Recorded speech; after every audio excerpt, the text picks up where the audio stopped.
So we're very excited tonight to have with us Chandra Alexandre, who is the CEO of Community Action Marin. She is committed to providing a trauma-informed approach to helping people of low income on the path to self-sufficiency. She is inspired by local solutions to global problems and work to ensure that individuals and communities have the confidence, access, policies, and support they need to achieve their dreams. She is a home-birth advocate, a lover of Sanskrit, and a champion for equity.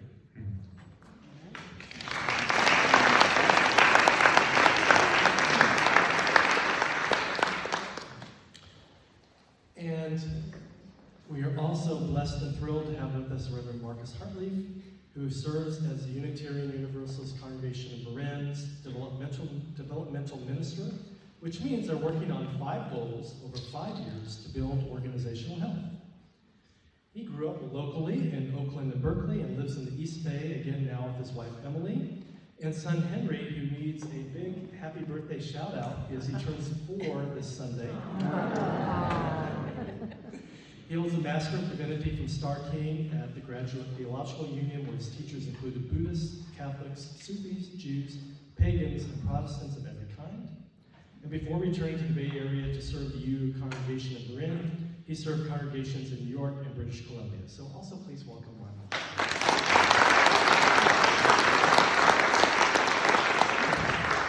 So they're going to take you on a journey today that helps you in your own inspiration and reflection around spirituality and social action, after which we'll have a process for us to ground that individually. But I want to start by just asking them a question, and then they'll take it from there.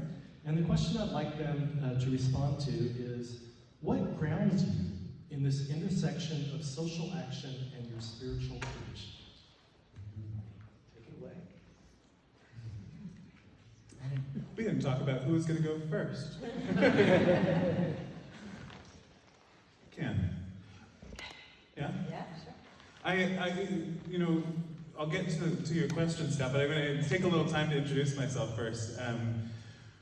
And to do that, I want to share a little bit of a family story. Coming to Marin, I just started serving the UU congregation here about a year ago. And it's my first time really getting to know Marin, but it is also kind of a homecoming because one of my moms, you need to know I have 2 moms, and one of my moms was moved to Marin forcibly by her Presbyterian preacher father when she was 12. And she did not particularly enjoy being a preacher's kid. And she feels like there must have been something she did in a previous life to now have been cursed with a preacher's son, and actually my other mom became a minister as well. So, but the point of the story is actually my grandfather.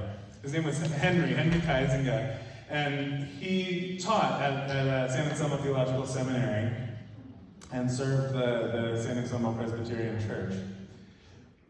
But Henry was a complicated man. I never got to meet him. He was a towering preacher, they say. He towered in the pulpit. He taught homiletics at the seminary. And he was gay, and he was closeted his whole life. And when my mom was in her late 20s, he was murdered. Somebody picked him up in a gay bar and went home with him and then murdered him. And this trauma, of course, as you can imagine, rippled through our family. And one of the particularly challenging parts of it is the silence around his life and his sexuality. His wife, my grandmother, wouldn't talk about it till the day she died.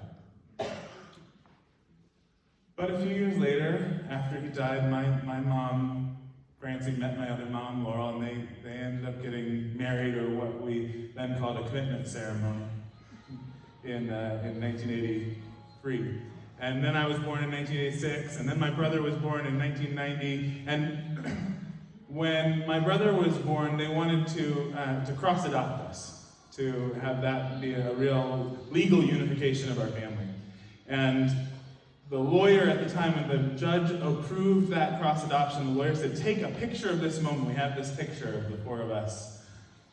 take a picture of this moment, it's the most the state will ever recognize your family.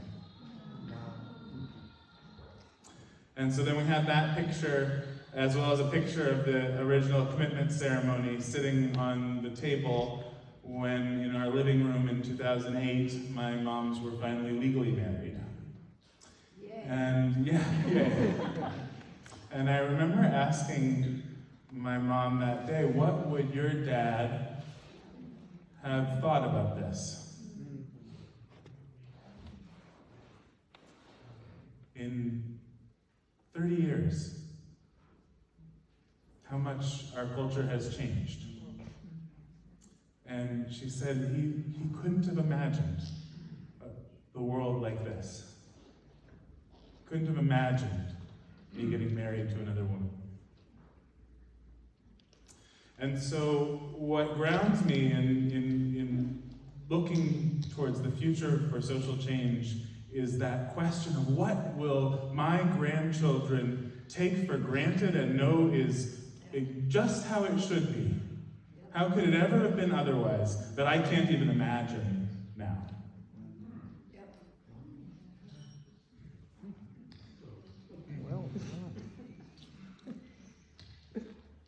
I'm sitting with your story and noticing how many stories I want to tell and share about myself and about the resonances. And those are powerful, and I'm hoping that maybe some of those intersections will come up in our conversation. I want to share a little bit about who I am as well. I'm going to take a little bit of a different tact. I'm going to start with a real appreciation for this place and a grounding in my ancestors and a grounding in this land and a grounding in the indigenous peoples of this land. Because what I recognize is that who I am, who I have become, really rests on so many others and so many stories. Many of those stories I don't know.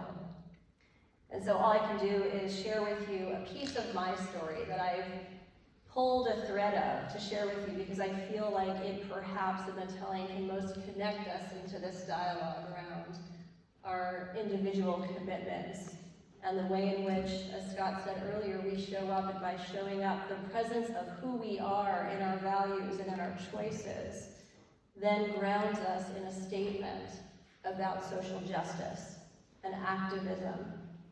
And sometimes it's merely in that breath and in that presence that the divine is realized, because who we are makes a statement about truly what matters, and it connects us to someone else in a place of truth that is very naked in its reality.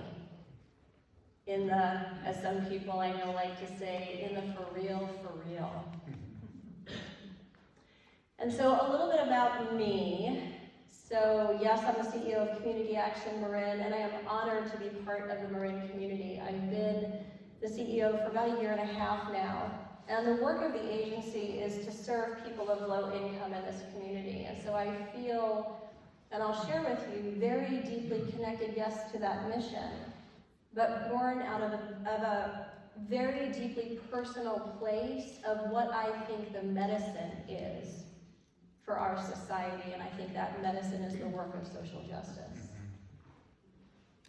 So about me, I am from New York, and in the context of a spiritual conversation, I am one of about, roughly, I think as of, I'll up the number a little bit, as about the last data we have is about 2006 that I read on the internet this morning. I'm one of about 5,000 Puerto Rican Hindus. There are not very many of us.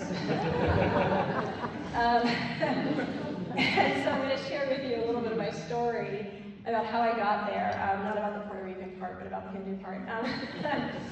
And to say that I grew up in New York, I grew up in Queens, and learned a lot about social activism in my family for a variety of different reasons, but I learned a lot about what it means to be in one's truth growing up in New York. There's a lot of what it means to be for real in New York. If you've never been there, you should try it at least once. And so went to college in New York, in Manhattan actually, moved to Switzerland for a couple of years. When I was at college, I studied philosophy and religion. And it wasn't until I got to Switzerland that I started shifting my perspective from very Western-focused studies to a little bit more of a global perspective. And it started to open my eyes, being in the European context, to what lay beyond, to the Asian context. And I realized that there was more about how I wanted to connect to who I was and what my purpose was. And so I left Switzerland. I retired from being a diplomat after one tour of duty, and I moved to California, and so I've been in California now for a little over 25 years. So grad school really was inspired by, again, coming back to purpose, or coming back to my beliefs, and I'll touch on those beliefs in a second, because I think it's an important part of my story and our conversation. In answer to this, how do we find ourselves in the intersection of who we are, what we believe, and how we show up in service to the work of creating the medicine for the future, so that we can have future generations who say, wow, was it really like that? That's certainly my hope. So I wound up exploring and opening the box on philosophy and psychology, and pursued a doctorate and went to India to do my doctoral fieldwork, and had a number of different experiences there. Initially, my research was about social movements for environmental justice primarily, and the ways in which women would show up as leaders, and what motivated them in their leadership around social justice and action. And then I was in a situation where I was very fearful for my life. I was in a very difficult situation in a rural part of West Bengal in eastern India. And I went to a temple to make an offering and to say thank you.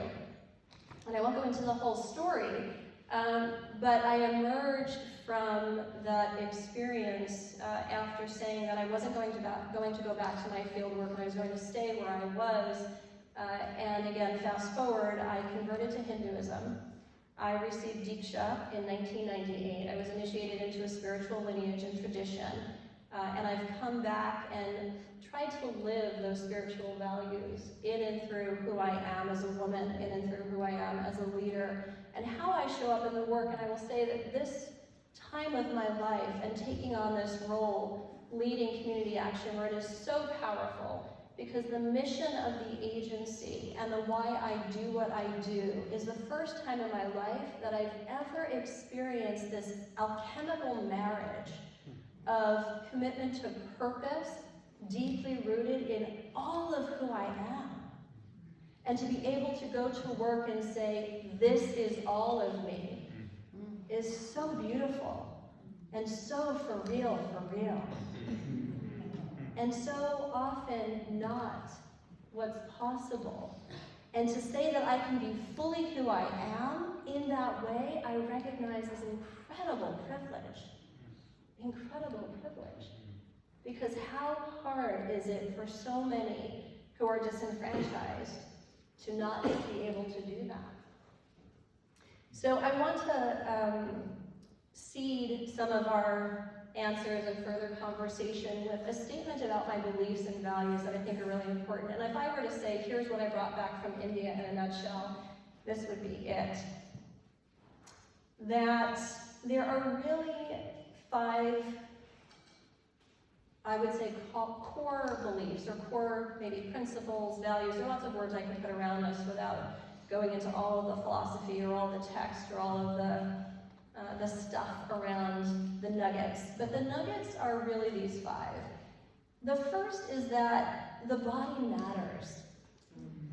When we think about what it means to be an activist and the importance of leading in the fullness of who we are, showing up whole and healthy, self-care, compassion for oneself is so critically important. And that embodiment can take many different forms and look many, many different ways. But that's one nugget, and maybe we'll come back to that. The second is around a principle or idea of cyclicity, the eternal return, the connection to the cycles of ourselves and of nature, the realization of the importance of not a beginning to an ending in some teleological sense, like that's where we're headed, but a return again and again of life and death and rebirth. And you don't even need to believe in reincarnation to get what I'm saying, but the coming and going of the seasons and the connection to the ins and outs and flows of each and every day. So cyclicity is another nugget or principle. The third is this idea of relationality. And I might just say a sense of belonging or connection. And I love how you touched on it in your story, because the connection of people and thinking about people across generations and being all of who we are. We can riff on these. But relationality in a very deep sense of when we think about, I think it was mentioned earlier, the problems of isolation in our communities, the challenge of leading a healthy, full, and whole life when we're disconnected. So what does it mean to have the ability to access another heartwarming person in a space of trust and love and compassion? So relationality. The last two are a little bit maybe more difficult, but I'll just share them with you because I think they're very important when we're talking about social justice. To bring into ideas of the shadow or the things that we don't often like to address or think about, whether it's someone who's homeless on the street, whether it's difficult conversations about race. And so the idea of, and think about mythology for a second, think about the Greek myth of Demeter and Persephone, the idea of going into the underworld to retrieve what must be retrieved, perhaps to heal.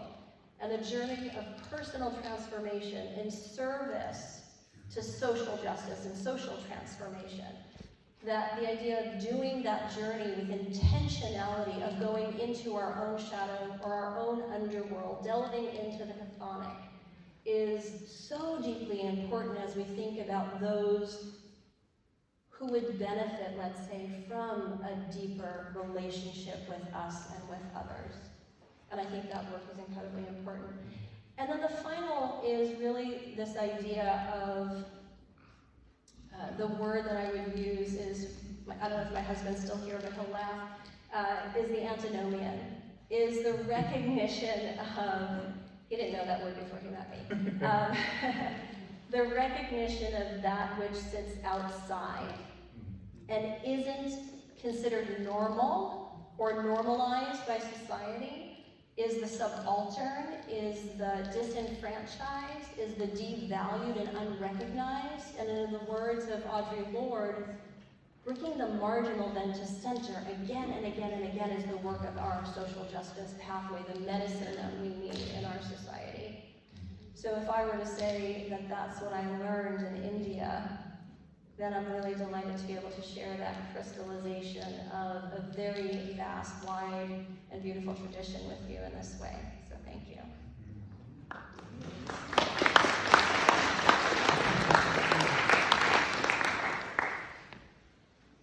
So, one of the things we talked about as we were just preparing to talk with you all when we first met was, well, Chandra asked me, how do you do this work with the demographics that you're working with there at the Unitarian Universalist congregation, this community that tends to be older, whiter, more well-educated, which is also true of this greater area, right?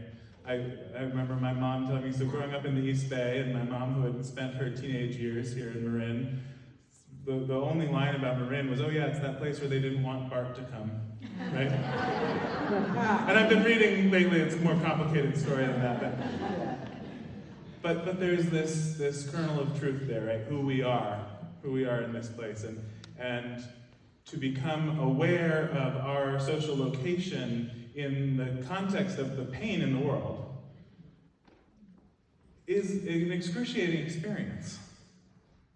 And I ask myself and I ask the congregations I work with about what it is that brings us into the work of doing social justice. What is it that calls us into that work? And for a lot of folks, the call comes from that initial moment of pain, and from it the guilt and weight of I have to do something to make up for this privilege that I can't escape from.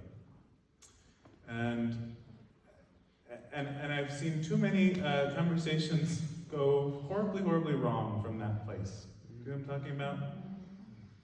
And so, another framework that I got from Dr. Isay Barnwell taught me. She's the singer with Sweet Honey in the Rock. You know them? She would sing that song, "There is a balm in Gilead to heal the sin-sick soul," to heal the sin-sick soul. "There is a balm in Gilead to make the wounded whole," and to make the wounded whole, to heal the sin-sick soul and to make the wounded whole. And it resonates so much with, I think, what we were just talking about, Chandra. It is the same balm. It's the same balm that's healing the sin-sick soul. And of course, where that song is coming from, the sin-sick soul, that's us white folks. And the wounded are those who we have enslaved and oppressed. And so, how to connect with that balm, and in the Christian tradition where that song comes from, Jesus is that balm, but that balm takes many forms and many shapes. And what is that balm in your tradition, in your community? And how do we access it through the body, as you're just talking about? But I as Unitarian Universalists, again, just to that first question, we are inheritors of the Enlightenment way of thinking, right? Or the Enlightenment, as one of my teachers would call it. Really, some shadow to that tradition that we are looking more deeply at now, I think, or just starting to. And the cost, the pain that we are in, has to do with the cost to ourselves of buying into this story that the mind is good and the body is bad, that the thinking is higher than the physical, and therefore everything that gets ascribed to both of those, right? The whiteness is the mind, darkness is the body, male is the mind, female is the body, right? All of these layers of oppression that get ascribed to this dichotomy. And the healing that we are in need of is a return to a whole integrated self, to knowing that the wisdom of the body has been clamoring for our attention. And it's not true that I think, therefore I am. It's true, as one of my teachers would say, that I've felt the scratches of blackberries being stung by salt seawater, therefore I am. I've tasted oranges, therefore I am. Right? I've laughed and cried with people who I love. And it's that laughter and that crying, that full aliveness, that calls me into real work of social justice. Right? That calls me into the real work of relationship, in which my heart can be broken open. Yeah. We can just sit in that.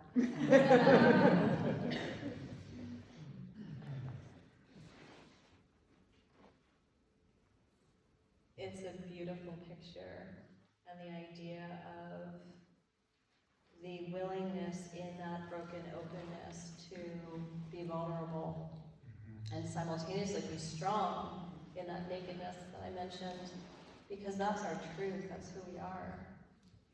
And if we can do that and have the courage to do that in the face of difficult conversations and challenges, then I think we have a real chance for healing and a real chance for growth and learning.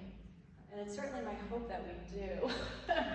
I'm a very optimistic person, and it's certainly my hope that part of what we're doing tonight is being with one another in a way that helps to hold potential and possibility, and certainly give us a crack, an opening to, well, wow, we're actually willing to have a conversation about things that we don't often perhaps talk about. And maybe we do have to create intentional spaces like this to talk about that broken, open, wounded self, and be with others in the journey toward healing and wholeness. And certainly my hope that's what we're doing with one another tonight.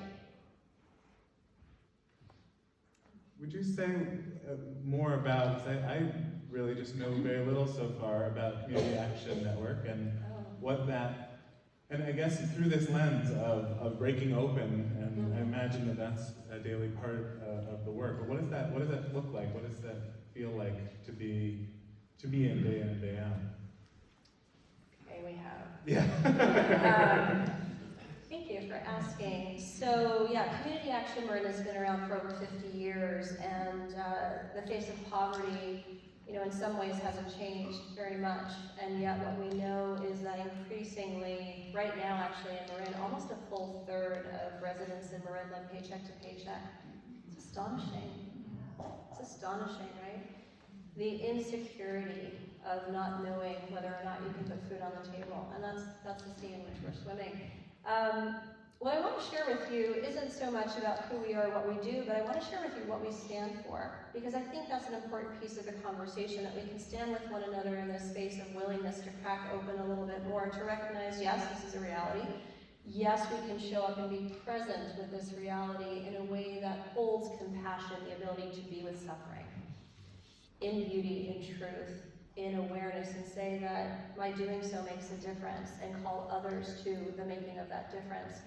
And so what I want to call out is, yes, there's the important part of that showing up in the how, and the relational way, and the warmth, and the heart-centered way of showing up and doing that work. And Scott mentioned in my introduction, a big part of what this looks like for me, living this role as a leader in community, is about holding a space that recognizes the woundings and the intergenerational traumas and the layers of oppression and challenge, whether those are systemic or barriers of sort of social constructs and norms inherited by our families, whatever they may be, lack of access to education, all of these things that we know about, that we can be with that in a way that recognizes the need for the services. Those could be safety net services, mental health services, childcare services. We need, as a community, to provide and offer those services as we're seeking to overcome the injustices of why we are where we are. And at the same time, what's important leading is to hold a stand deeply committed to the work of equity, the work of doing the what will it take to be the balm, what will it take to hold the medicine. And I mean that also in the Native American sense of the medicine, because there is the deeper work, again, of I must be willing to transform myself in service to another. I have to do my own work. I have to look at myself in a way that makes me even more capable of being there, compassionately with another. And so that idea of equity is firmly rooted in who we are as an agency, and I think that my job and my calling is really about living that strongly. Yes, we will provide service, and yes, we will stand in community, being vocal, being in solidarity, in order to advance toward much more equitable outcomes for everyone who lives in this county. And there's nothing that I could get behind more than that kind of work. And so it's really those two pillars, equity and direct service, that we stand for. And that I think that, as I think even about my own life, personal life, and how I show up, that I'm driven by my sense of purpose and commitment to my values. And at the same time, I give my daughter breakfast every morning, and I provide those services because I love my family. And so I just extend that in a way. And my hope is that we can all put our shoulder to that wheel for transformation toward greater equity in our county, because we certainly have the resources to do so. And I think it's how do we align the will toward being able to do so. Yeah, every time someone says, well, I don't know if we'd be able to do that, whatever it is here, I think, if we can't do it here, where can we do that? If it's not possible here, where there is just so much resource and money, yeah, but so much talent and wisdom and beauty, really so much resource. How could we not make a more beautiful and just and equitable world here? And of course, there's a lot of reasons how we could not. There's a lot of forces at play pushing back against that. And I realized I want to tell a story inspired by what you were just saying, Chandra, but I'm worried about telling tales out of school, but I'll risk it. Here we go. So we recently, I've just this last year gotten to know not only my congregation, but lots of folks through the Marin organizing committee. And I know a bunch of you are here tonight, and we went through this process of house meetings over the last year, gathering over 500 people to talk about what are the pressures people are facing in their lives. And the issues that arose out of that were housing, to continue working on affordable housing, on renter protections, to continue working on aging, start working on aging, and to start working on mental health for youth. But there was another thread throughout all of those house meetings around climate change and the environment, and noticing just how heavily this weighs upon us. And in some of the strategizing conversations, there was this question of, well, so this emerged, this kept coming up. Shouldn't that be part of what we're talking about as an agenda moving forward? And one of the layers of that conversation was, there are a lot of people who care about and are working on climate change and the environment in this county. There are not very many people who are working on equality, of economic justice, of racial justice. If we're going to mobilize and do this work in a real way, we need to keep that lens first and look at our anxiety and the pressures of climate change through the lens of equality. Otherwise, whose needs are we serving, right? And as climate change happens, who's going to be, of course, on the front lines of being affected? We know that already, right? So we have a question to ask one another. We do. And everyone else a little bit together. Yeah. Is everybody having fun? Not checking. Okay. We are. Yeah. I think so, right? Yeah. So the question that we have to ask one another is, what do you do personally to replenish your wellspring? Would you like to go first? Because we need replenishing. We definitely do. We all work hard. We do, and for those of us who are religious leaders, because I noticed there are a number of us in the room today, that we often show up and provide that for others, right? And so one of the things we lose becoming religious leaders is for church for ourselves, right? Sometimes. Sunday morning is not as replenishing an experience as it once was in my life. But I was sharing a little bit with Chandra earlier. A practice of mine is called interplay. That's a playful community practice, improvisational movement and storytelling and singing. And what's so rejuvenating about it, to touch again on this theme, is a place to be raw and vulnerable with others. To be in whatever authentic story or wordless something that's coming up, and to allow that to have expression in my body. That's one of my sources of renewal. Yeah, and maybe I'll have another dimension in a moment. Do you? Sure. There are many different kinds of things that I do. I think that what really is important to me is time with my family, and making breakfast for my daughter, and just really paying careful attention to the kinds of interactions that I have with my daughter, especially. I think that's really important as a parent, and I see that as spiritual practice. I really do. I have a personal practice, and it's very important for me to have quiet time every day. I like to do the inner work, and I think that my mind is so busy and active and engaged all day, and I'm running around the county, and so that quiet, reflective time is a way to digest and see what emerges in my dreams and in my morning inspirations in the shower. So I think that's a kind of fuel. And We were joking before we, can I tell them this? Oh, please. Okay. I don't know what it is.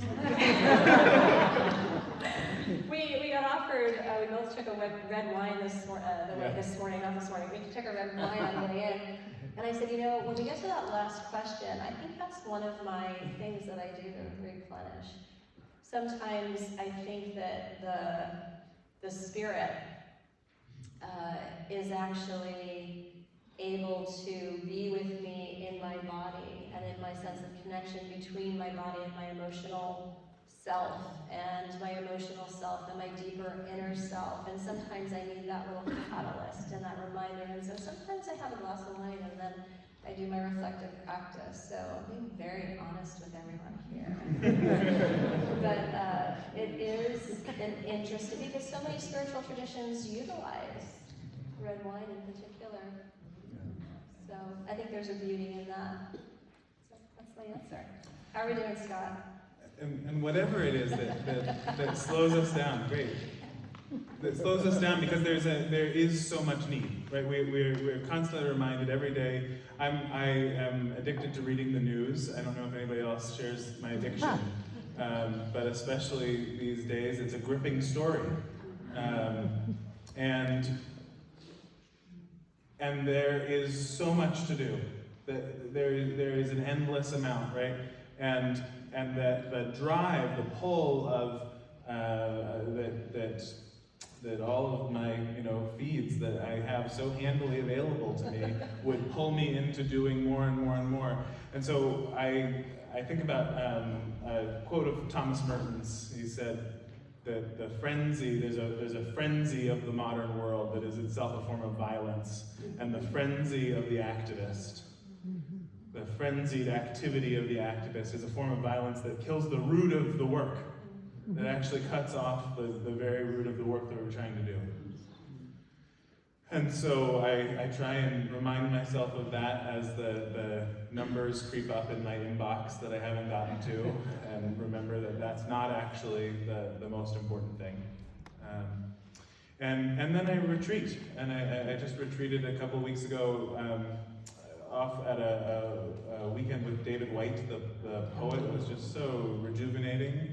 I'll do a series with him this year. I remember retreating as a child growing up with my church, and how wonderful an experience those kind of these hallmark moments of my childhood of being with community in the woods, where kids were running free and parents were gathering over red wine, and there was a beauty to the world that was heightened in these moments of retreat. And so I do think that that's essential. And I think also I was remembering a really significant retreat for me was with the Faithful Fools in San Francisco. It's a street ministry.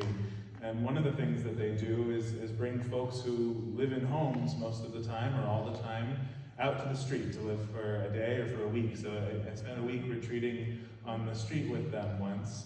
And it was day 3 or 4 that I realized how at peace and at ease I felt. And I think part of it was not having that constant feed with me. And I think part of it was finding beauty in the hardness of the streets we were sleeping in, but especially in the faces of people who we were having a more authentic communion with, people who the week before and the week after, honestly, I would pass by with nothing more than a look and a smile, right? But to slow down and have a retreat, wherever that might be, whatever that might look like, in the woods or in the Tenderloin, that quality of not doing that is essential to be able to do in an effective, rich way. So maybe I would just close by saying thank you to all of you. It's been wonderful to be all of me with all of you. And I really appreciate you, Scott. Thank you for the invitation to be here. And I appreciate those who helped to make this possible. So thank you so much.